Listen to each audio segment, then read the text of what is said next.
I am thankful to the Honorable Chief Justice of India, Dr. D. Chandrachud ji, for removing the blind spot of the statue, which means to see. Sometimes the justice is delayed, which means denied.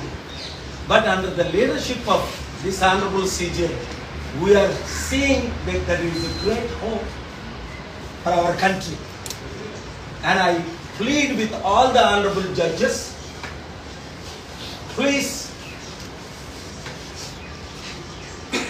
hear the matter prayerfully, carefully, and do the justice as you are doing. For example, today, the Telangana Group 1 students have approached the Honorable Supreme Court for giving them time to conduct the exams. What is there? What is wrong to give them another month or 2 months? Why they need to come to the court? Why the Chief Minister, Mr. Revanth Reddy, my good friend, not granting what they are requesting? Reasons like this are making them to lose in the country. For example, I don't know whether EVMs have played any role in Haryana elections as they accuse, the Congress party accused, because I know the EVMs have played very important, very key role in my election, Visakhapatnam, where lakhs of people voted for me, and all of those votes went for BJP, TDP candidate. Even they themselves confessed it. And I filed a petition in the Honorable Andhra Pradesh Court. But why Congress party lost in Haryana election? Is it EVMs? Or because they have miserably failed in keeping their commitments in Karnataka state, their guarantees?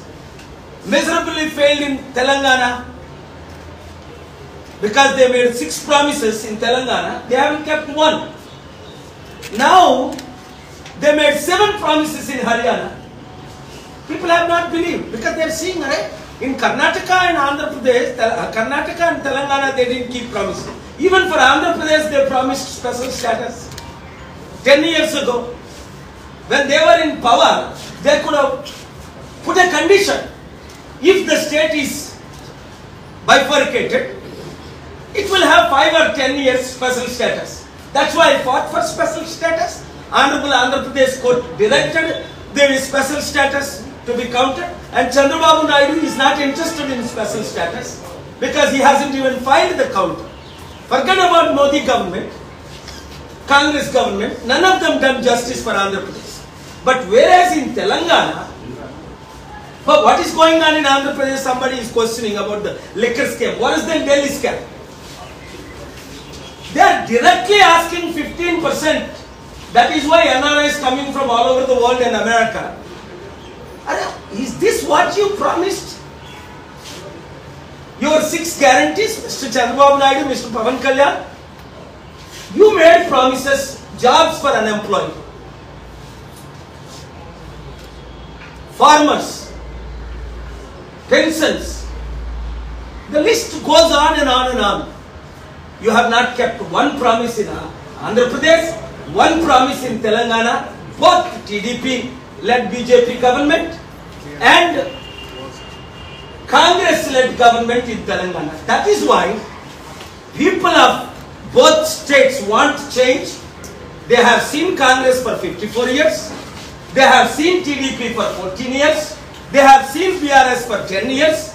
They have seen BJP national for 15 years. Now they say enough is enough. We want change. We want KA power. But that's not enough. That's why I say 7569441275. Foreign groups, all educated now, are saying we need change. We need development. 20 lakh crore debt in both states. 300 lakh crore debt in India. Perishing. To distract that, Telangana government brought Hydra. This is a big high drama. Yesterday, my good friend Mr. Revanth Reddy mentioning that. But why I filed the Hydra case and brought the notices? Why they didn't file the counter since October 4th? And since September? Because they have no grounds. I demanded the law should be changed. Now they changed the but many loopholes. Yesterday again I appeared before the Honorable Chief Justice of Telangana bench and I requested it. They have listed my matter for Monday. So I can speak for a long time. The list goes on and on and on and on. The corruption is skyrocketing, especially in both Telugu states. Ee roju Telanganalo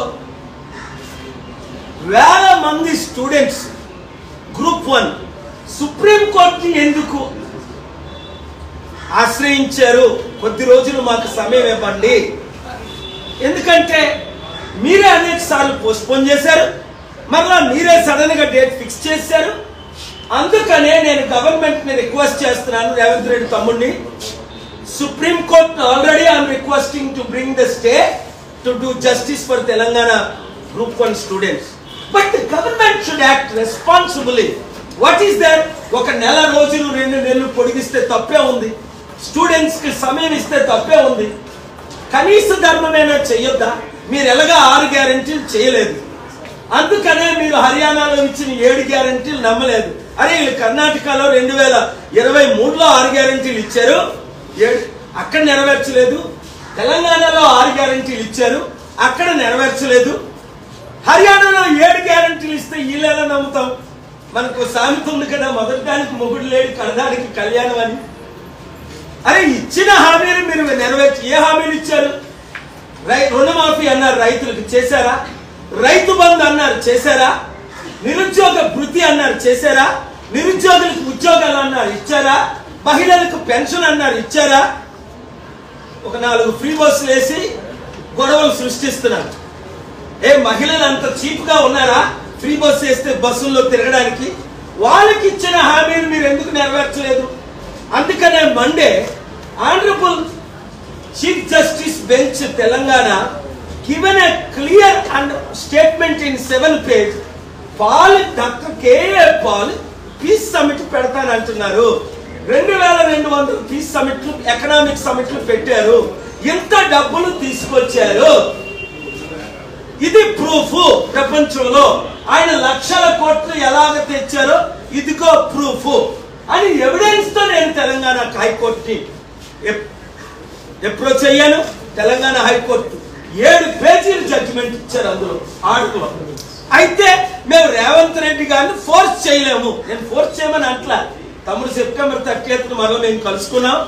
తప్పక ఆయన ఒక మంచి సీఎంగా 5-10 సంవత్సరాలు ఉండాలి అంటే ఇచ్చిన మాట ఆయన దేవుని సన్నిధిలో నాకు ఇచ్చిన మాట మీరు వీడియో చూశారు. సమిట్ పెడదాం, డబ్బులు తీసుకొద్దాం, అప్పులు తీర్చుదాం, అభివృద్ధి చేద్దామని. సోనియా గాంధీ వద్దన్నారు. అక్కడ కొంతమంది వద్దన్నారు. తమ్ముడు వాళ్ళెవ్వరూ నిన్ను ముఖ్యమంత్రిగా కాపాడలేరు. 3 నెలల్లో నువ్వు ముఖ్యమంత్రిగా ఉండవు ఈ సమిట్ కానీ జనవరి 30 లోపున పెట్టకపోతే. ఎందుకంటే దేవుడి కంటే పవర్ఫుల్ సోనియా గాంధీ కాదు, నీకెవరు కాదు. దేవుడు నీతో ఉంటే, నేను నీతో ఉంటే రాష్ట్ర అభివృద్ధి మంచి జరుగుతుంది. అలాగే నేను చంద్రబాబు నాయుడు గారికి కూడా ఈ విషయం అడుగుతున్నాను. మీరు ఇచ్చిన వాగ్దానాలు నెరవేర్చలేరు, ఖజానా ఖాళీ అని ఇప్పుడు అంటున్నారు. ఎలక్షన్ ముందు మీరు 40 సంవత్సరాలు రాజకీయ అనుభవం, 15 సంవత్సరాలు ముఖ్యమంత్రిగా, 4 సార్లు మీరు ముఖ్యమంత్రి అయ్యారు. అప్పుడు మీకు తెలుసు కదా, మీ గ్యారంటీ నేనే. జాబు కావాలా, బాబు రావాలన్నారు. మీకు తెలుసు. నేను అప్పుడే చెప్పాను, బాబు వచ్చినా మీకు జాబ్ రావు, బాబు వచ్చినా మీకు పెన్షన్ రావు, బాబు వచ్చినా మీకు నిరుద్యోగ వృత్తి రాదు, బాబు వచ్చినా ఏమి ఉండవు, బాబు వస్తే గొడవలు పెరుగుతాయి. ఇదిగో తిరుపతి లడ్డు, ఆ లడ్డు గొడవ లేనే లేదు. నేను సుప్రీంకోర్టుని హైకోర్టుని ఐపీని ఎందుకు ఆశ్రయించాను? అసలు ఆ లడ్డూలో కల్తీయే జరగలేదు. అది రుజువులు అయిపోయి చివరికి నోరు మూసుకొని సిగ్గు చేతితో మకుం దించుకోవాల్సిన పరిస్థితి చంద్రబాబు నాయుడు గారు, పవన్ కళ్యాణ్. ఆ 30,000 చిన్నపిల్లలు మిస్ అయిపోయి తీసుకొస్తామన్నారు, తీసుకురావాలి కదా. అది కూడా కోర్టులో పిల్లేస్తున్నాను. ఇప్పుడు నాకు థ్రెటనింగ్ కాల్స్. ఈ రాజకీయ నాయకులందరూ 10 మంది ఎమ్మెల్యేల మీద కేసు వేశాను కదా, దానిలో నాగేంద్ర డిస్క్వాలిఫై అవుతున్నాడు కదా.